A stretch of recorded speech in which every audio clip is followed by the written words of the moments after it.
Question number 4.4. A horizontal overhead power line carries a current of 19 ampere in east to west direction. അപ്പോൾ ഈസ്റ്റിന്ന് വെസ്റ്റിലോട്ട് എന്ത് ചെയ്യുന്നുണ്ട്? ഒരു power line എന്ത് ചെയ്യുന്നു? Current carry ചെയ്യുന്നുണ്ട്. എത്ര ആംബിയർ ക്യാരി ചെയ്യുന്നത്? 19 ആംബിയർ ആണ്. നമുക്കറിയാം ഇതാണ് ഈസ്റ്റ്, ഇതാണ് west. What is the magnitude and direction of the magnetic field due to eddy current 1.5 metre below the line? ഈ ലൈന് താഴെ 1.5 മീറ്റർ ദൂരെ ഒരു പോയിന്റിലെ മാഗ്നറ്റിക് ഫീൽഡും ഡയറക്ഷനും ആണ് നമ്മൾ കണ്ടുപിടിക്കുന്നത്. ഓക്കെ അല്ലേ? അപ്പൊ നമുക്ക് ആദ്യം മാഗ്നറ്റിക് ഫീൽഡിന്റെ മാഗ്നിറ്റ്യൂഡ് കണ്ടുപിടിക്കാം. B is equal to μ0 I by 2πr ആണ് നമ്മുടെ ഇക്വേഷൻ. അപ്പം μ0 എത്രയാണ്? 4π ഇൻറ്റു 10⁻⁻⁷ ഇൻറ്റു I എത്രയാണ്? 90 ഡിവൈഡഡ് ബൈ 2π ഇൻറ്റു r എത്രയാണ് മക്കളെ? 1.5. ഇതും കിട്ടിയ 2 കിട്ടും. അപ്പൊ എത്ര എഴുതാൻ പറ്റും? 2 ഇൻറ്റു 19 എത്രയാണ്? 180 ഇൻറ്റു 10⁻⁷ ഡിവൈഡഡ് ബൈ പിന്നെ 15 ഇൻറ്റു 10⁻⁻1 എന്ന് എഴുതാം. ഇത് രണ്ടും നമുക്ക് എന്ത് വെച്ച് കിട്ടാം? 3 വെച്ച് കിട്ടാം. 3 വെച്ച് കിട്ടുമ്പോൾ ഇവിടെ 16 കിട്ടും, ഇവിടെ എത്ര കിട്ടും? 5 കിട്ടും. പിന്നെ ഇത് വെച്ച് ഇവിടെ 12 കിട്ടും. അപ്പൊ 12 ഇൻറ്റു ഈ 10⁻⁻1 മുളിച്ച് നമ്മൾ 10⁻1 ആവും. 12 ഇൻറ്റു 10⁻⁻6 ടെസ്ല എന്ന് കിട്ടും, അല്ലെങ്കിൽ 1.2 ഇൻറ്റു 10⁻⁻5 ടെസ്ല എന്ന് കിട്ടും. ഓക്കെ അല്ലേ? ഇനി ഇതിന്റെ ഡയറക്ഷൻ നമുക്കറിയാം. ഇവിടെ നിന്ന് ഇങ്ങോട്ടാണ് കറണ്ട് പോകുന്നത്. അപ്പൊ ഇവിടെയാണെങ്കിൽ അത് എന്തായിരിക്കും? According to right hand thumb rule ഇവിടുത്തെ പോയിന്റ് ആണെങ്കിൽ അത് ഇൻറ്റു ദ പ്ലെയിൻ ആയിരിക്കും. ഇവിടുത്തെ പോയിന്റ് ആകുമ്പോൾ അത് എന്തായിരിക്കും? ഔട്ട്വേർഡ് ദ പ്ലെയിൻ ആയിരിക്കും. അപ്പൊ ആൻസർ എന്ത് വരും? ഇത്രയും ടെസ്ല. ഡയറക്ഷൻ എന്താ? Outwards the plain. ഓക്കെ അല്ലേ? ക്ലിയർ അല്ലേ? Okay, Question 4.5. What is the magnitude of magnetic force per unit length on a wire carrying a current of 8 ampere and making an angle of 30 degree with the direction of a uniform magnetic field of 0.5 Tesla? നമുക്ക് എന്താ കണ്ടുപിടിക്കണ്ടേ? ഒരു വയറുണ്ട്, അത് എത്ര ampere current carry ചെയ്യുന്നുണ്ട്? 8 ampere current carry ചെയ്യുന്ന ഒരു വയറുണ്ട്. എന്ത് ചെയ്യുന്നത്? ഇനി നമുക്ക് കണ്ടുപിടിക്കുന്നത് എന്താണ്? Making an angle of 30 degree with the direction of a uniform magnetic field of 0.15 Tesla. അതായത് ഇതുമായിട്ട് 30 ഡിഗ്രിയിൽ ഉണ്ടാക്കുന്ന ഇതിന്റെ എന്ത് കണ്ടുപിടിക്കണം? ഫോഴ്സ് പെർ യൂണിറ്റ് ലെങ്ത് കണ്ടുപിടിക്കണം. അപ്പൊ നമുക്കറിയാം ഫോഴ്സിന്റെ ഇക്വേഷൻ എന്താ? ILB sin തീറ്റയാണ്. ഫോഴ്സ് പെർ യൂണിറ്റ് ലെങ്ത് എന്ന് പറയുമ്പോൾ എന്ത് വരും? F/L വരും. അത് എത്ര വരും? IB sin തീറ്റ എന്ന് വരും അല്ലേ? അതെ. അപ്പൊ I ഇവിടെ എത്രയാണ്? 8 ആണ്. ബി എത്രയാണ്? മാഗ്നറ്റിക് ഫീൽഡ് 0.15 ആണ്. ഇൻറ്റു സൈൻ എന്ത് വരും? തീറ്റ എത്രയാണ്? 30 ആണ്. Sine 30 is equal to 8 into 0.15 into sine 30 എന്ന് പറഞ്ഞാൽ എത്രയാ? 1/2. ഇതും വെട്ടിയ 4. അപ്പൊ 4 ഇൻറ്റു 0.15 എത്ര കിട്ടൂടാ? 0.6 ന്യൂട്ടൺ പെർ മീറ്റർ എന്ന് കിട്ടും. ഫോഴ്സ് പെർ യൂണിറ്റിൽ എന്തല്ലേ? അപ്പം 0.6 ന്യൂട്ടൺ പെർ മീറ്റർ ആയിരിക്കും റൈറ്റ് ആൻസർ. ഓക്കെ അല്ലേ? ക്ലിയർ അല്ലേ? Okay, Question 4.6. A 3 centimeter wire carrying a current of 10 ampere is placed inside the solenoid perpendicular to its axis. The magnetic field inside the solenoid is given to be 0.27 Tesla. What is the magnetic force on the wire? അപ്പോൾ നമുക്കറിയാം magnetic ഫോഴ്സിന്റെ equation എന്താ? F = ILB sin തീറ്റ അല്ലേ? അതെ. ഇനി പറഞ്ഞേടാ, ഇവിടെ I എത്രയാണ്? 10 ampere ആണ്. ലെങ്ത് എത്രയാണ്? 3 സെന്റിമീറ്റർ എന്ന് പറഞ്ഞിട്ടില്ലേ? അപ്പൊ നമുക്ക് എഴുതാം 3 ഇൻറ്റു 10⁻². ഇനി മാഗ്നറ്റിക് ഫീൽഡ് എത്രയാണ്? ബി എന്ന് പറയുമ്പോൾ 0.27 ടെസ്ല ഇൻറ്റു സൈൻ തീറ്റ കണ്ടുപിടിക്കണം അല്ലേ? ഇവിടെ തീറ്റ എത്രയാണെന്ന് അറിയാമോടാ? നമുക്ക് ഇവിടെ തന്നിട്ടുണ്ട്. 10 ആംപിയർ ഉള്ള വയർ എങ്ങനെയാ? അതിന്റെ ആക്സിസിന് പെർപെൻഡിക്കുലർ ആയിട്ട് വെച്ചിട്ടുള്ളത്. അപ്പൊ തീറ്റ എത്രയാണ്? 90 ആണ്. അപ്പൊ സൈൻ 90 എന്ന് വരും. സൈൻ 90യുടെ വാല്യൂ എത്ര വരുവാ? 1 അല്ലേ? അതെ. അപ്പൊ എങ്ങനെ എഴുതാതിരിക്കും? 10 ഇൻറ്റു 10⁻⁻² വരും 10⁻⁻1 ഇൻറ്റു 3 ഇൻറ്റു 27 ഇൻറ്റു 10⁻⁻² എന്ന് എഴുതാം. ഈസിക്കൽ ടു 3 ഇൻറ്റു 27 എത്ര കിട്ടും? 81 ഇൻറ്റു 10⁻³ ന്യൂട്ടൺ എന്ന് വരും. അല്ലെങ്കിൽ എങ്ങനെ എഴുതാം? 8.1 ഇൻറ്റു 10⁻² ന്യൂട്ടൺ എന്ന് എഴുതാം. ഓക്കെ അല്ലേ? ഇതായിരിക്കും എന്ന് നോക്കിയാൽ അവിടുത്തെ magnetic force on the wire എന്ന് പറയുന്നത്. ക്ലിയർ അല്ലേ? Okay, Question number 4.7. Two long and parallel straight A and B carry currents of 8 ampere and 5 ampere in the same direction are separated by a distance of 4 centimeter. Estimate the force on a 10 centimeter section of wire A. അപ്പോൾ നമുക്ക് തന്നിട്ടുണ്ട് എന്താണ്? രണ്ട് long parallel straight wires ഉണ്ട്, എയും ബിയും. അത് രണ്ടുപേരും ക്യാരി ചെയ്യുന്ന കറണ്ട് തന്നിട്ടുണ്ട് അല്ലേ? Current flowing in wire A എന്ന് പറയുന്നത് എത്രയാണ്? Current flowing in wire A എന്ന് പറയുന്ന വയറിൽ ഫ്ലോ ചെയ്യുന്ന കറണ്ട് IA എത്രയാണ്? 8 ആംപിയർ ആണ്. അതുപോലെ ബി എന്ന് പറയുന്ന വയറിൽ കൂടെ കറണ്ട് എത്ര ഫ്ലോ ചെയ്യുന്ന IB 5 ആംപിയർ ആണ്. ഇനി രണ്ട് വയസ്സും തമ്മിലുള്ള ഡിസ്റ്റൻസ് എത്രയാണ് തന്നിട്ടുണ്ട്? D 4 സെന്റിമീറ്റർ ആണ് തന്നിട്ടുണ്ട്. നമുക്ക് എന്താ കണ്ടുപിടിക്കേണ്ടത്? Estimate the force on 10 centimetre section of wire. Wire ഏത് 10 സെന്റിമീറ്റർ സെക്ഷനുള്ള ഫോഴ്സ് ആണ് കണ്ടുപിടിക്കേണ്ടത്. ഓക്കെ അല്ലേടാ? ഓക്കെ. അപ്പൊ നമ്മൾ എങ്ങനെ കണ്ടുപിടിക്കും? നമുക്കറിയാം force exerted on length L due to the magnetic field. Force exerted on length L due to magnetic field ന്റെ ഇക്വേഷൻ എന്താ നമുക്കറിയാം? എന്താ? magnetic field is equal to എങ്ങനെ നമ്മൾ കണ്ടുപിടിക്കുന്നത്? F/L is equal to force per unit length. F/L is equal to mu 0 into 2I1 I2 divided by എന്ന് വരും 4πr എന്ന് വരും അല്ലെ? mu 0/4π into 2I1 I2 by r. അപ്പൊ ഇവിടുന്ന് ഫോഴ്സ് പെർ യൂണിറ്റിൽ എന്നല്ലേ നമുക്ക് ഫോഴ്സ് കണ്ടുപിടിക്കണം. അപ്പൊ ഫോഴ്സ് ഈസ് ഈക്വൽ ടു എങ്ങനെ എഴുതാം? mu 0/4π into 2I1 I2 divided by r into length. mu 0/4π എത്ര കിട്ടും? mu 0 എന്ന് പറയുമ്പോൾ 4π into 10⁻⁻⁷ ആണ്. അപ്പൊ 4π കിട്ടിപ്പോ 10⁻⁻⁷ എന്ന് കിട്ടും. into 2 into 8 into 5 divided by r എത്രയാ മക്കളെ? 4 into 10⁻⁻². അതാണ് സെപ്പറേറ്റഡ് ഡിസ്റ്റൻസ്. into ലെങ്ത് എത്രയാണ്? 10 സെന്റിമീറ്റർ. 10 into 10⁻². ഈ 10⁻² എന്ത് ചെയ്യുന്ന രണ്ടിടത്തും വെട്ടിപ്പോ 4 8 വെട്ടി 2 കിട്ടും. 2 into 2 4 4 into 5 എത്ര കിട്ടും? 20 കിട്ടും. 20 into 10⁻⁻6 എന്ന് കിട്ടും അല്ലെ? ഇനി എനിക്ക് എങ്ങനെ എഴുതാം? 2 into 10⁻⁻5 ന്യൂട്ടൺ എന്ന് എഴുതാം. ഇങ്ങനെ എഴുതാം മക്കളെ? 2 into 10⁻⁻5 ന്യൂട്ടൺ എന്ന് എഴുതാം. ഓക്കെ അല്ലേ? ക്ലിയർ അല്ലേ? Next question. Question 4.8. A closely wound solenoid 80 cm long has 5 lanes of windings of 400 turns each. The diameter of the solenoid is 1.8 cm. If the current carried is 8 ampere, estimate the magnitude of B inside the solenoid near its center. ഒരു closely bound solenoid ആണ്. അതിന്റെ length എത്രയാ മക്കളെ? 80 centimetre length ആണ്. അതിനെ എങ്ങനെ arrange ചെയ്തേക്കുന്നത്? 5 layers ആയിട്ടാണ് അറേഞ്ച് ചെയ്തിട്ടുള്ളത്. 5 ലേയേഴ്സ് ആയിട്ട് അറേഞ്ച് ചെയ്തിട്ടുണ്ട്. അതിൽ ഓരോ ലെയർ ഓഫ് വൈൻഡിങ്സിൽ എത്ര ഉണ്ട്? 400 ടേൺസ് വെച്ചുണ്ട്. 5 ലെയർ ആയിട്ട് അറേഞ്ച് ചെയ്തിട്ടുണ്ട്. അതിൽ ഓരോ ലെയർ ഓഫ് വൈൻഡിങ്സിൽ എത്ര ടേൺസ് ഉണ്ട്? 400 ടേൺസ് ഉണ്ട്. ഇനി ഡയമീറ്റർ എത്ര തന്നിട്ടുണ്ട്? 1.8 സെന്റിമീറ്റർ എന്നും കറണ്ട് എത്രയാ? 8 ആംപിയർ എന്ന് തന്നിട്ടുണ്ട്. നമുക്ക് എന്താ കണ്ടുപിടിക്കേണ്ടത്? അതിന്റെ സെന്ററിലുള്ള സോളിനോയിഡിന്റെ സെന്ററിലുള്ള മാഗ്നറ്റിക് ഫീൽഡിന്റെ മാഗ്നിറ്റ്യൂഡ് ആണ് നമ്മൾ കണ്ടുപിടിക്കേണ്ടത്. ഓക്കെ അല്ലേ? ഓക്കെ. അപ്പൊ നമുക്ക് തന്നിട്ടുള്ളത് നമുക്ക് എന്തൊക്കെ എഴുതാം? ലെങ്ത് ഓഫ് ദി സോളിനോയിഡ് എത്ര തന്നിട്ടുണ്ട്? 80 സെന്റിമീറ്റർ എന്ന് തന്നിട്ടുണ്ട് അല്ലെ? അത് നമുക്ക് എത്ര എഴുതാം? 0.8 മീറ്റർ എന്ന് എഴുതാം. ഇനി 5 ലെയർ ഓഫ് വൈൻഡിങ്സിൽ ഓരോന്നിലും 4 ടേൺസ് വെച്ചുണ്ട്. അപ്പൊ ടോട്ടൽ നമ്പർ ഓഫ് ടേൺസ് എത്ര വരും? ടോട്ടൽ നമ്പർ ഓഫ് ടേൺസ് എന്ന് പറയുമ്പോൾ 5 ലെയർ ഉണ്ട്. അതിൽ ഓരോ ലെയറിലും 400 ടേൺ. അപ്പൊ 5 ലെയർ ഉണ്ടാകുമ്പോൾ എത്ര ടേൺസ് വരും? 400 into 5 വരും അല്ലേ? അതായത് എത്രയാടാ? 2000 ടേൺസ് ഉണ്ട്. ഓക്കെ അല്ലേ? ഓക്കെ. ഇനി ഡയമീറ്റർ എത്ര തന്നിട്ടുണ്ട്? Diameter of the solenoid 1.8 centimetre തന്നിട്ടുണ്ട്. അതിന്റെ മീറ്ററിൽ എഴുതുമ്പോൾ 0.018 മീറ്റർ എന്ന് കിട്ടും. 0.018 മീറ്റർ. ഇനി കറണ്ട് ക്യാരി ചെയ്യുന്ന I എത്ര തന്നിട്ടുണ്ട്? 8 ആംപിയർ ആണ് തന്നിട്ടുണ്ട്. നമുക്കറിയാം magnitude of the magnetic field inside the solenoid, അതായത് സെന്ററിലുള്ള ഒരു സോളിനോയിഡിന്റെ മാഗ്നറ്റിക് ഫീൽഡിന്റെ മാഗ്നിറ്റ്യൂഡ് എത്രയാണ്? B is equal to mu 0 Ni ആണ് equation. B is equal to mu 0 Ni. അപ്പൊ ഇവിടെ B is equal to mu 0 into ഇതെന്ന് പറഞ്ഞാൽ എന്താ? കുഞ്ഞൻ എന്ന് പറഞ്ഞാൽ നമ്പർ ഓഫ് ടേൺസ് പെർ യൂണിറ്റിന് എന്താണ്?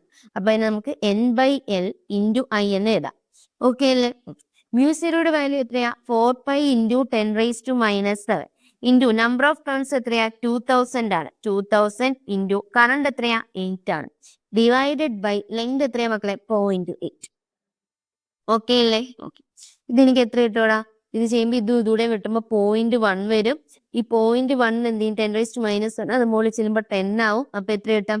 4π into 10⁻⁻7 into 2 into 10⁻4 എന്ന് വരും. ഈ 10⁻3 ഇവിടുത്തെ ഒരു 10⁻⁻1 മുകളിൽ ചെന്നപ്പോൾ 10. അപ്പൊ 10⁻4 എന്ന് വരും. ഇതിനെ 8π into 10⁻⁻3 എന്ന് എഴുതാം. 8π into 10⁻⁻3. 8π എന്ന് പറയുമ്പോൾ 8 into 3.14 വരും. ഏകദേശം എത്ര കിട്ടും? 25.12 എന്ന് എഴുതാം. 25.12 into 10⁻⁻3 ടെസ്ല എന്ന് കിട്ടും. അല്ലെങ്കിൽ എനിക്ക് എങ്ങനെ എഴുതാം? 2.512 into 10⁻⁻2 ടെസ്ല എന്ന് കിട്ടും. ഇതായിരിക്കും എന്ത് മക്കളെ?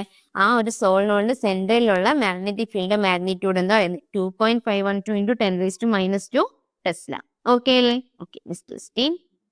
Question number 4.9. A square coil of size 10 cm consists of 20 turns and carries a current of 12 ampere. The coil is suspended vertically and the normal to the plane of the coil makes an angle of 30 degree with the direction of uniform horizontal magnetic field of magnitude 0.80 Tesla. What is the magnitude of the torque experienced by the coil? എന്ന് പറഞ്ഞിട്ടുള്ള ഒരു horizontal magnetic field ഉണ്ട്. ഒരു horizontal magnetic field ഉണ്ട്. B അത് എത്രയാണ്? B is equal to 0.80 ടെസ്ലയാണ്. ഇതിൻ്റെ അകത്ത് എന്തുണ്ടോ? ഒരു കോയിൽ സസ്പെൻഡ് ചെയ്തിട്ടുണ്ട് വെർട്ടിക്കലി. ഒരു കോയിൽ എന്ത് ചെയ്തിട്ടുണ്ട്? വെർട്ടിക്കലി സസ്പെൻഡ് ചെയ്തിട്ടുണ്ട്. ഈ കോയിലിന്റെ നോർമലും ഈ ഒരു മാഗ്നറ്റിക് ഫീൽഡും തമ്മിൽ ഉണ്ടാക്കുന്ന ആംഗിൾ എത്ര തന്നിട്ടുണ്ട്? 30 ഡിഗ്രി ആണെന്ന് തന്നിട്ടുണ്ട്. എത്ര ഡിഗ്രിയാണ്? 30 ഡിഗ്രി ആണെന്ന് തന്നിട്ടുണ്ട്. അപ്പൊ നമുക്കറിയാം ഈ കോയിൽ ഇതിലെന്ത് ചെയ്യും? മാഗ്നറ്റിക് ഫീൽഡ് ആയതുകൊണ്ട് ഇത് എന്ത് ചെയ്യും? ഒരു ടോർക്ക് എക്സ്പീരിയൻസ് ചെയ്യും. ആ ടോർക്കിന്റെ ഇക്വേഷൻ എത്രയാണെന്ന് നമുക്കറിയാം. NIAB സൈൻ തീറ്റ ആണെന്ന് നമുക്കറിയാം. NIAB സൈൻ തീറ്റ എന്ന് നമുക്കറിയാം. ഇവിടെ N എന്ന് പറയുന്നത് എന്താടാ? ഇവിടെ N എന്ന് പറഞ്ഞാൽ നമ്പർ ഓഫ് ടേൺസ് ആണ്. I എന്ന് പറഞ്ഞാൽ എന്താണ്? കറണ്ട് ത്രൂ ദ കോയിൽ ആണ്. B എന്ന് പറയുമ്പോൾ മാഗ്നിറ്റ്യൂഡ് ഓഫ് മാഗ്നറ്റിക് ഫീൽഡ് ആണ്. A എന്താണ്? Area of cross section of coil ആണ്. സൈൻ തീറ്റയിൽ തീറ്റ എന്ന് പറയുന്നത് എന്താണ്? Angle between normal to the cross section of magnetic field. അതായത് ആ ഒരു കോയിലിന്റെ ക്രോസ് സെക്ഷന്റെ നോർമലും പിന്നെന്താണ് മാഗ്നറ്റിക് ഫീൽഡും തമ്മിലുള്ള ആംഗിളാണ് എന്ത്? തീറ്റ എന്ന് പറയുന്നത്. അപ്പൊ നമുക്ക് ഇനി ഇതിന്റെ ഇക്വേഷൻ ഇട്ട് കൊടുത്തൂടെ? ഇവിടെ N എന്ന് പറയുന്നത് എത്രയാണ്? 20 ടേൺസ് അല്ലേ? അപ്പൊ 20 ഇൻറ്റു കറണ്ട് എത്രയാണ്? 12 ആംപിയർ ആണ്. അപ്പൊ 20 ഇൻറ്റു 12 ഉണ്ട്. ഏരിയ എത്രയാണ്? സൈഡ് 10 സെന്റിമീറ്റർ ആണ് തന്നിട്ടുണ്ട് അല്ലെ? 10 സെന്റിമീറ്റർ സൈഡ് എന്ന് പറയുമ്പോൾ നമുക്ക് എഴുതാം 10 ഇൻറ്റു 10⁻²² മീറ്റർ ആണ്. ഇനി ഒരു സ്ക്വയറിന്റെ ഏരിയ എടുക്കുമ്പോൾ എന്തെടുത്താൽ മതി? സൈഡ് സ്ക്വയർ എടുത്താൽ മതി. അപ്പൊ ഇതിന്റെ സ്ക്വയർ. ഓക്കെ അല്ലേ? ഓക്കെ. ഇൻറ്റു എന്ത് വരുവാടാ? മാഗ്നറ്റിക് ഫീൽഡ് എത്രയാണ്? 0.8 ഇൻറ്റു സൈൻ തീറ്റ. സൈൻ എത്ര വരും? 30 എന്ന് വരും. ഈസിക്കൽ ടു എനിക്ക് എങ്ങനെ എഴുതാം? 20 ഇൻറ്റു 12 ഇൻറ്റു ഇത് എത്ര വരും? 10⁻⁻² ആണ് ഇതിന്റെ square. 10⁻² into 8 into 10⁻⁻1 into sine 30 എന്ന് പറയുമ്പോൾ 1/2 വരും. ഓക്കെ അല്ലേ? ഓക്കെ. ഇതും വെട്ടുമ്പോൾ എത്ര കിട്ടും? 10 കിട്ടും. ഈ 10ഉം 10⁻⁻1 എന്ത് ചെയ്യടാ? വെട്ടിപ്പോവും. അപ്പൊ എത്ര കിട്ടും? 8 ഇൻറ്റു 12 ഇൻറ്റു 10⁻² എന്ന് കിട്ടും. 8 ഇൻറ്റു 12 എന്ന് പറയുമ്പോൾ എത്രയാണ്? 96 ആണ്. 96 ഇൻറ്റു 10⁻² എന്തെന്ന് കിട്ടും? ടോർക്കിന്റെ യൂണിറ്റ് എന്താണ്? ന്യൂട്ടൺ മീറ്റർ ആണ്. അപ്പൊ എനിക്ക് എങ്ങനെ എഴുതാം? 0.96 ന്യൂട്ടൺ മീറ്റർ എന്ന് എഴുതാം. എത്രയാ മക്കളെ? 0.96 ന്യൂട്ടൺ മീറ്റർ ആണ് എന്താ ഇവിടുത്തെ ഈ ഒരു കോയിൽ എക്സ്പീരിയൻസ് ചെയ്യുന്ന ടോർക്കിന്റെ മാഗ്നിറ്റ്യൂഡ് എന്ന് പറയുന്നത്. ഓക്കെ അല്ലേ? Okay. Next question. Question 4.10. Two moving coil meters M1 and M2 have the following particulars. രണ്ട് മൂവിംഗ് കോയിൽ മീറ്ററിന് M1 M2 എന്താണ് നമുക്ക് തന്നിട്ടുള്ള ഈ ഡീറ്റെയിൽസ് ആണ് അവർക്കുള്ളത്. M1 R1 എത്രയാണ്? 10 ohm ആണ്. N1 13 ohm ആണ്. A1 എന്ന് പറയുന്നത് 3.6 ഇൻറ്റു 10⁻³ മീറ്റർ സ്ക്വയർ ആണ്. അവിടുത്തെ മാഗ്നറ്റിക് ഫീൽഡ് എന്ന് പറയുന്നത് 0.25 ടെസ്ലയാണ്. ഇനി M2 എന്ന് പറയുന്ന മൂവിംഗ് കോയിൽ മീറ്റർ എടുത്താൽ അവിടുത്തെ റെസിസ്റ്റൻസ് R2 എന്ന് പറയുന്നത് 14 ohm ആണ്. N2 42 ohm ആണ്. A2 ഏരിയ എത്രയാ? 1.8 ഇൻറ്റു 10⁻³ മീറ്റർ സ്ക്വയർ ആണ്. മാഗ്നറ്റിക് ഫീൽഡ് എത്ര മക്കളെ? 0.50 ടെസ്ലയാണ്. ഇനി രണ്ടിന് സ്പ്രിംഗ് കോൺസ്റ്റന്റ് എന്താണ്? ഐഡന്റിക്കൽ ആണ് തന്നിട്ടുണ്ട്. നമുക്ക് എന്താ കണ്ടുപിടിക്കേണ്ടത്? Determine the ratio of current sensitivity and the voltage sensitivity of M2 and M1. M2ന്റെ M1ന്റെയും എന്താണ് കറണ്ട് സെൻസിറ്റിവിറ്റിയുടെ റേഷ്യോയും അതുപോലെ വോൾട്ടേജ് സെൻസിറ്റിവിറ്റിയുടെ റേഷ്യോയും കണ്ടുപിടിക്കാനാണ് ക്വസ്റ്റ്യൻ. ഓക്കെ അല്ലേ? ഓക്കെ. അപ്പൊ നമുക്ക് ആദ്യം എന്ത് കണ്ടുപിടിക്കാം? കറണ്ട് സെൻസിറ്റിവിറ്റിയുടെ റേഷ്യോ കണ്ടുപിടിക്കാം. ക്വസ്റ്റ്യൻ ചെയ്യാം. അപ്പൊ കറണ്ട് സെൻസിറ്റിവിറ്റിയുടെ റേഷ്യോ കണ്ടുപിടിക്കാൻ ആദ്യം ഏതിന്റെ? നമ്മുടെ M1ന്റെ കറണ്ട് സെൻസിറ്റിവിറ്റി കണ്ടുപിടിക്കാം. M1ന്റെ കറണ്ട് സെൻസിറ്റിവിറ്റി എന്ന് പറയുന്നത് IM1 ഈസിക്കൽ ടു എന്താ ഇക്വേഷൻ? NBA/K അല്ലേ? അപ്പൊ എങ്ങനെ എഴുതാം?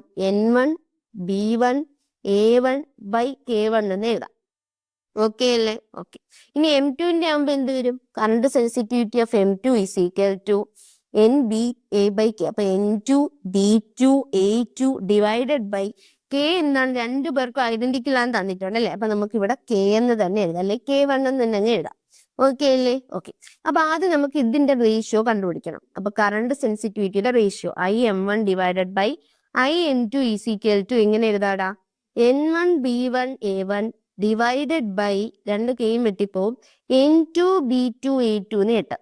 ഓക്കെ അല്ലേ? ഓക്കെ. ഇനി പറഞ്ഞേ N1ന്റെ വാല്യൂ എത്രയാണ്? N1 13 ആണ്. B1 എത്രയാ മക്കളെ? B1 0.25 ആണ്. ഇൻറ്റു A1 എത്രയാണ്? 3.6 ഇൻറ്റു 10⁻³ ആണ്. ഡിവൈഡഡ് ബൈ N2ന്റെ വാല്യൂ എത്രയാണ്? 42 ഇൻറ്റു B2 എത്രയാണ്? 0.50 ടെസ്ല ഇൻറ്റു നമ്മുടെ ഏറ്റവും എത്രയാ 1.8 ഇൻറ്റു 10⁻⁻3. ഓക്കെ അല്ലേ? ഓക്കെ. ഇനി നമുക്ക് എന്തൊക്കെ വെട്ടിക്കണം? ഈ 10⁻⁻3 രണ്ടിടത്തും വെട്ടിപ്പോ 3.6ഉം 1.8ഉം വെട്ടി ഇവിടെ 2 കിട്ടും. 0.25ഉം 0.50 വെട്ടി ഇവിടെ 2 കിട്ടും. ഈ 2ഉം 2 എന്തായി പോകും? വെട്ടിപ്പോ. അപ്പൊ എനിക്ക് എത്ര കിട്ടും? 13, 42 വരും. ഇത് കിട്ടുമ്പോൾ 15 കിട്ടും. ഇവിടെ 21 കിട്ടും. ഇനി എന്ത് ചെയ്യാം? 3 വെച്ച് നമുക്ക് വെട്ടിക്കൂടെ? അപ്പൊ എത്ര കിട്ടും? ഇവിടെ 5 കിട്ടും. ഇവിടെ 7 കിട്ടും. അപ്പൊ എത്ര വരും? 5/7 എന്ന് കിട്ടും. എത്ര കിട്ടും? 5/7 അല്ലേ? ഓക്കെ. അപ്പൊ എത്ര നമ്മുടെ ആൻസർ? കറണ്ട് സെൻസിറ്റിവിറ്റിയുടെ റേഷ്യോ 5/7 ആണ്. ഓക്കെ അല്ലേ? ഓക്കെ. ഇനി നമ്മുടെ ബി പാർട്ട് ക്വസ്റ്റ്യൻ. എന്താണ് നമ്മുടെ ബി പാർട്ട് ക്വസ്റ്റ്യൻ? വോൾട്ടേജ് സെൻസിറ്റിവിറ്റിയുടെ റേഷ്യോ കണ്ടുപിടിക്കണം. വോൾട്ടേജ് സെൻസിറ്റിവിറ്റിയുടെ ഇക്വേഷൻ എന്താ? Voltage sensitivity is equal to NBA divided by എന്താ മക്കളെ? KR ആണ്. NBA ഡിവൈഡഡ് ബൈ KR ആണ്. അപ്പൊ നമുക്ക് ഫസ്റ്റിന്റെ M1ന്റെ വോൾട്ടേജ് സെൻസിറ്റിവിറ്റി എത്ര കിട്ടാം? N1B1 A1 divided by K രണ്ടിന് സെയിം ആയിട്ട് KR1 എന്ന് കിട്ടും. സെക്കൻഡിന്റെ വോൾട്ടേജ് സെൻസിറ്റിവിറ്റി എത്ര വരും? N2B2 A2 divided by KR2 എന്ന് വരും. രണ്ടിനും സ്പ്രിംഗ് കോൺസ്റ്റന്റ് എന്താ മക്കളെ? ഐഡന്റിക്കൽ ആണ്. ഇനി ഇവരുടെ റേഷ്യോ എടുത്താൽ VS1 divided by VS2 voltage സെൻസിറ്റിവിറ്റിയുടെ റേഷ്യോ എടുത്താൽ N1B1 A1 divided by R1 into എന്ത് വരുവാടാ? R2 divided by N2B2 A2 എന്ന് കിട്ടും. ഓക്കെ അല്ലേ? ഓക്കെ. ഇനി നമുക്ക് എന്ത് ചെയ്യാം? ഈ ഇക്വേഷനിൽ ഇട്ട് കൊടുക്കാം. ഇവിടെ N1ന്റെ വാല്യൂ എത്രയാടാ? N1ന്റെ വാല്യൂ എത്രയാണ്? 13 ആണ്. അപ്പൊ 13 ഇൻറ്റു B1 എത്രയാണ്? 0.25 ഇൻറ്റു A1 എത്രയാണ്? A1 എന്ന് പറയുമ്പോൾ 3.6 ഇൻറ്റു 10⁻³ ഇൻറ്റു R2 കൂടെ ഇവിടെ ഇല്ലേ? R2 എത്രയാണ്? R2 എന്ന് പറയുമ്പോൾ 40 ഡിവൈഡഡ് ബൈ R1ന്റെ വാല്യൂ എത്രയാണ്? R1 10 ആണ്. അപ്പൊ 10 ഇൻറ്റു N2 എത്രയാണ്? 42 ഇൻറ്റു B2 എത്രയാണ്? 0.50 ഇൻറ്റു A2 എത്രയാണ് മക്കളെ? 1.8 ഇൻറ്റു 10⁻³ അപ്പൊ നമുക്ക് എന്ത് ചെയ്യാം? ഇവിടെ നമുക്ക് വെട്ടിക്കളയാം. ഇതും വെട്ടിയാൽ ഇവിടെ 2 കിട്ടും. ഈ 10⁻³ രണ്ടിടത്തും വെട്ടിപ്പോയി. ഇനി നമുക്ക് എന്തൊക്കെ വെട്ടാറുണ്ട്? 0.50 0.25 വിടുമ്പോൾ ഇവിടെ 2 വരും. ഈ 2ഉം 2ഉം ക്യാൻസൽ ആകും. അപ്പൊ ഈ ഒരു 0 എന്ത് ചെയ്യാം? ക്യാൻസൽ ആയി കളയാം. അപ്പോൾ 3 ഇൻറ്റു 14 ഡിവൈഡഡ് ബൈ 42 എന്ന് വരും. 3 ഇൻറ്റു 14 എന്ന് പറഞ്ഞാൽ എന്താ? 42 അല്ലേ? അപ്പൊ 42/42 എന്ന് വരും. അത് എത്ര കിട്ടും? 1:1 എന്ന് കിട്ടും. എത്ര കിട്ടും? 1:1 എന്ന് കിട്ടും. അപ്പൊ വോൾട്ടേജ് സെൻസിറ്റിവിറ്റിയുടെ റേഷ്യോ എത്ര കിട്ടും? 1 എന്നും കറണ്ട് സെൻസിറ്റിവിറ്റിയുടെ റേഷ്യോ എത്ര കിട്ടിയടാ? 5/7 എന്നും കിട്ടി. ഓക്കെ അല്ലേ? Okay. Question number 4.11. In a chamber of a uniform magnetic field of 6.5 Gauss, 1 Gauss is equal to 10⁻⁻4 Tesla is maintained. An electron is shot into the field with a speed of 4.8 into 10⁻6 meter per second, normal to the field. Explain why the path of the electron is in circle. Determine the radius of the circular orbit. E is equal to 1.5 into 10⁻⁻9 coulomb and mass of electron is equal to 9.1 into 10⁻31 kilogram. അതൊരു chamber ഉണ്ട്. ആ ചാമ്പറിൽ എന്താണ്? Uniform magnetic field ആണ്. എത്ര മക്കളെ? 6.5 goes ആണ്. നമുക്കറിയാം ഒരു ഗോസ് എന്ന് പറഞ്ഞാൽ 10⁻⁻4 ടെസ്ലയാണ്. അപ്പൊ മാഗ്നറ്റിക് ഫീൽഡിന്റെ വാല്യൂ എത്ര തന്നിട്ടുണ്ട്? 6.5 ഇൻറ്റു 10⁻⁻4 ടെസ്ല നമുക്ക് തന്നിട്ടുണ്ട്. ഇനി ഒരു ഇലക്ട്രോൺ എന്ത് ചെയ്യുന്നു? Shot into the field with a speed of 4.8 ഇൻറ്റു 10⁻6 metre per second, normal to the field. ഇതിൽ ഒരു ഇലക്ട്രോൺ ഇന്ത്യൻ ആ മാഗ്നറ്റിക് ഫീൽഡിലോട്ട് എന്താ 90 ഡിഗ്രിയിൽ എന്ത് ചെയ്യാണ്? സ്പീഡ് എത്രയാ? 4.8 ഇൻറ്റു 10⁻6 മീറ്റർ പെർ സെക്കൻഡ് സ്പീഡിൽ എൻ്റർ ചെയ്യുകയാണ്. അങ്ങനെ എൻ്റർ ചെയ്യുന്ന ഇലക്ട്രോൺ നമ്മൾ പഠിച്ചിട്ടുണ്ട് 90 ഡിഗ്രിയിൽ പെർപെൻഡിക്കുലർ ആയിട്ടാണ്, മാഗ്നറ്റിക് ഫീൽഡിന് പെർപെൻഡിക്കുലർ ആയിട്ടാണ് ഒരു ഇലക്ട്രോൺ എൻ്റർ ചെയ്യുന്നതെങ്കിൽ അത് ചൂസ് ചെയ്യുന്ന പാത്ത് അല്ലെങ്കിൽ അത് ഫോളോ ചെയ്യുന്ന പാത്ത് എന്ന് പറഞ്ഞാൽ എങ്ങനത്തെ പാത്തായിരിക്കും? നമുക്കറിയാം സർക്കുലർ പാത്തായിരിക്കും. കാരണം എന്താണ്? അവിടെ എക്സ്പീരിയൻസ് ചെയ്യുന്ന ആ ഇലക്ട്രോൺ എക്സ്പീരിയൻസ് ചെയ്യുന്ന മാഗ്നറ്റിക് ഫോഴ്സ് എന്ത് പ്രൊവൈഡ് ചെയ്യും? ആ ഇലക്ട്രോൺ മൂവ് ചെയ്യാനുള്ള ഒരു സെൻട്രിപെറ്റൽ ഫോഴ്സ് പ്രൊവൈഡ് ചെയ്യുമെന്നും അതുകൊണ്ട് തന്നെ ഇലക്ട്രോൺ എന്ത് പാത്തിൽ മൂവ് ചെയ്യുമെന്നും ഒരു സർക്കുലർ പാത്ത്, റേഡിയസ് R ഉള്ള ഒരു സർക്കുലർ പാത്തിൽ മൂവ് ചെയ്യുമെന്നും നമ്മൾ പഠിച്ചിട്ടുണ്ട്. ഓക്കെ അല്ലേ? ഓക്കെ. അപ്പൊ അതുകൊണ്ടാണ് ഇലക്ട്രോൺ എന്ത് ചെയ്യുന്നത്? ഒരു സർക്കുലർ പാത്തിൽ മൂവ് ചെയ്യുന്നത്. ഇനി നമുക്ക് കണ്ടുപിടിക്കാനുള്ള എന്തുവാണ്? Determine the radius of the circular orbit. അങ്ങനെ അതൊരു സർക്കുലർ പാത്തിലാണ് എന്ത് ചെയ്യുന്നത്? മൂവ് ചെയ്യുന്നതെങ്കിൽ നമുക്ക് ആ ഒരു സർക്കുലർ ഓർബിറ്റിന്റെ റേഡിയസ് ആണ് കണ്ടുപിടിക്കാനുള്ളത്. ഓക്കെ അല്ലേ? ഓക്കെ. അപ്പൊ നമുക്ക് തന്നിട്ടുള്ള കാര്യങ്ങൾ എടുത്തെഴുതാം. സ്പീഡ് എത്ര തന്നിട്ടുണ്ട്? 4.8 ഇൻറ്റു 10⁻6 മീറ്റർ പെർ സെക്കൻഡ് ആണ് തന്നിട്ടുണ്ട്. തീറ്റ എത്ര മക്കളെ? 90 ഡിഗ്രി ആണെന്ന് തന്നിട്ടുണ്ട്. നമുക്കറിയാം ഫോഴ്സ് എക്സ്പീരിയൻസ് ചെയ്യുന്ന മാഗ്നറ്റിക് ഫോഴ്സ്, ഈ ഇലക്ട്രോൺ എക്സ്പീരിയൻസ് ചെയ്യുന്ന മാഗ്നറ്റിക് ഫോഴ്സ് എന്ന് പറയുന്നത് എത്രയാണ്? F is equal to QVB sine തീറ്റയാണ് അല്ലേ? അതെ. ഇവിടെ എത്ര വരും? F is equal to Q എത്രയാണ്? ഇയുടെ വാല്യൂ ഇവിടെ ക്യൂ എത്രയാണ്? 1.5 ഇൻറ്റു 10⁻⁻19 കൂളോംബാണ്. ഇൻറ്റു വി എത്രയാ? 4.8 ഇൻറ്റു 10⁻6 ആണ്. ഇൻറ്റു ബി എത്രയാണ്? 6.5 ഇൻറ്റു 10⁻⁻4 ആണ്. സൈൻ 90 വരും, അത് 1 ആയിപ്പോ. ഇത് ആർക്ക് ഈക്വൽ ആവും? നമ്മുടെ സെൻട്രിപെറ്റൽ ഫോഴ്സിന് ഈക്വൽ ആവും അല്ലെ? ഈ മാഗ്നറ്റിക് ഫോഴ്സ്, ഈ എക്സ്പീരിയൻസ് ചെയ്യുന്ന ഫോഴ്സ് ആർക്ക് ഈക്വൽ ആവുക? അതിന്റെ ആ ഒരു ഇലക്ട്രോൺ മൂവ് ചെയ്യാനുള്ള സെൻട്രിപെറ്റൽ ഫോഴ്സിന് ഈക്വൽ ആവും. അപ്പൊ സെൻട്രിപെറ്റൽ ഫോഴ്സിന്റെ ഇക്വേഷൻ എന്താ? F C is equal to M V square by R ആണ് സെൻട്രിപെറ്റൽ ഫോഴ്സിന്റെ ഇക്വേഷൻ അല്ലെ? അപ്പൊ നമുക്ക് ഇവിടെ നിന്ന് എങ്ങനെ എഴുതാം? M V square by R is equal to Q V B എന്ന് എഴുതിക്കൂടെ? എഴുതാം. ഇവിടെ നിന്ന് ഒരു വിയും ഇവിടുത്തെ ഈ വി എന്ത് ചെയ്തു പോകും? കട്ടായി പോകും. അപ്പൊ എങ്ങനെ കിട്ടും? M V by R is equal to Q B എന്ന് കിട്ടാം. നമുക്ക് റേഡിയസ് ആണ് കണ്ടുപിടിക്കണം. അപ്പൊ റേഡിയസ് ഈസ് ഈക്വൽ ടു എന്ത് വരുവാ? M V by Q B എന്ന് വരും. ഈ ഇക്വേഷൻ എന്ത് ചെയ്യണം? ബൈ ഹാർട്ട് ആയിട്ട് അറിഞ്ഞിരിക്കണം കേട്ടോ, അല്ലെങ്കിൽ ഇത് ഡിറൈവ് ചെയ്തെടുക്കേണ്ടി വരും. ഇങ്ങനെ അറിഞ്ഞിരുന്ന് നമുക്ക് ഈസി ആയിട്ട് ക്വസ്റ്റ്യൻ ചെയ്യാം. ആർ ഈസ് ഈക്വൽ ടു റേഡിയസിന്റെ ഇക്വേഷൻ എന്തായിരിക്കും? M V by Q B ആയിരിക്കും. ഓക്കെ അല്ലേ? ഓക്കെ. അപ്പൊ ഇത് എത്രയാ? 90 ഡിഗ്രിയിലെ എൻട്രിയിലാണ്. അപ്പൊ R is equal to mass എത്രയാണ്? 9.1 ഇൻറ്റു 10⁻⁻31 ഇൻറ്റു വി എത്രയാ? 4.8 ഇൻറ്റു 10⁻6 ഡിവൈഡഡ് ബൈ എന്ത് വരുവാണ്? ക്യൂ. ക്യൂവിന്റെ വാല്യൂ എത്രയാ? 1.5 ഇൻറ്റു 10⁻⁻19 ഇൻറ്റു ബി എത്രയാണ്? 6.5 ഇൻറ്റു 10⁻⁻4 ടെസ്ല എന്ന് കിട്ടും. ഓക്കെ അല്ലേ? ഓക്കെ. ഇനി നമുക്ക് എന്ത് ചെയ്യാം? ഇതിന്റെ അകത്ത് വാല്യൂസ് ഒക്കെ ഇട്ട് കൊടുക്കുമ്പോൾ, അതായത് ഈ ഒരു വാല്യൂസ് ഒക്കെ കട്ട് ചെയ്ത് പോകുമ്പോൾ നമുക്ക് എത്ര കിട്ടാം? 4.2 ഇൻറ്റു 10⁻2 മീറ്റർ എന്ന് കിട്ടും. എത്ര കിട്ടും മക്കളെ? 4.2 ഇൻറ്റു 10⁻2 മീറ്റർ എന്ന് കിട്ടും. അതായത് റേഡിയസ് എത്ര കിട്ടി?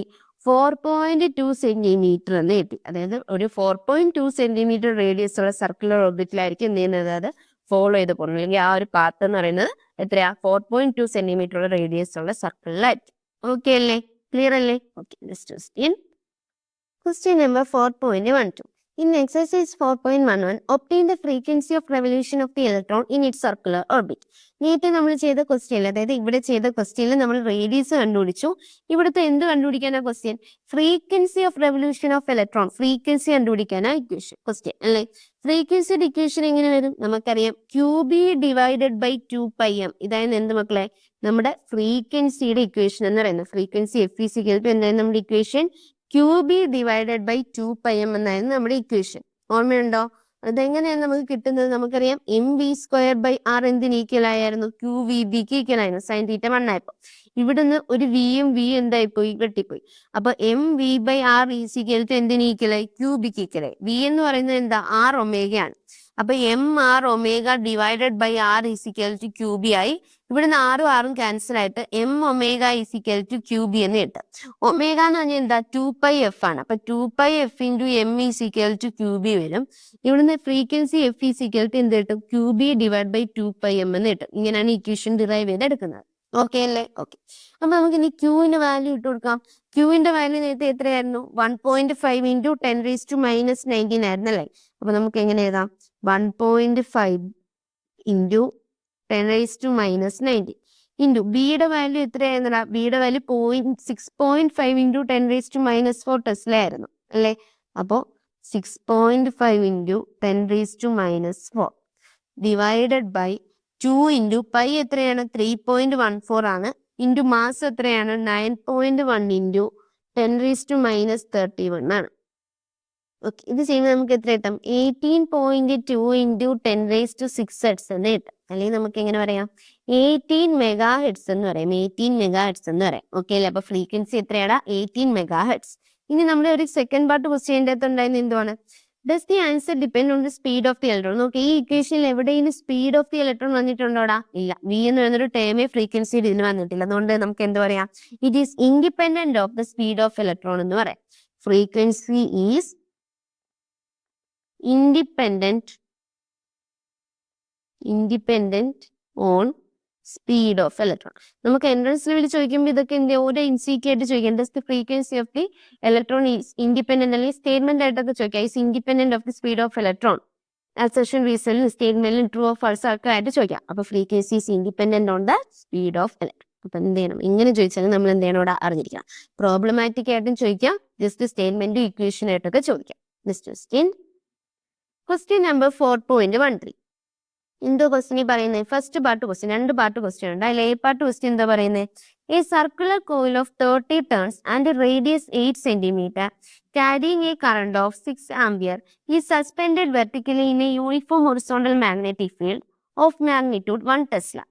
The field lines makes an angle of 60 degree with the normal to the coil. Calculate the magnitude of the counter torque that must be applied to prevent the coil of turning. അതായത് ഒരു circular കോയിലുണ്ട്. ആ circular coil എന്തുണ്ട് മക്കളെ? 30 turns ഉണ്ട്. Radius എത്രയാണ്? 8 centimetre ആണ്. അത് carry ചെയ്യുന്ന കറണ്ട് എത്ര തന്നിട്ടുണ്ട്? 6 ആംപിയർ ആണ് തന്നിട്ടുണ്ട്. അതൊരു യൂണിഫോം ഹൊറിസോണ്ടൽ മാഗ്നറ്റിക് ഫീൽഡിൽ എന്താ വെർട്ടിക്കലി സസ്പെൻഡ് ചെയ്തിട്ടുണ്ട്.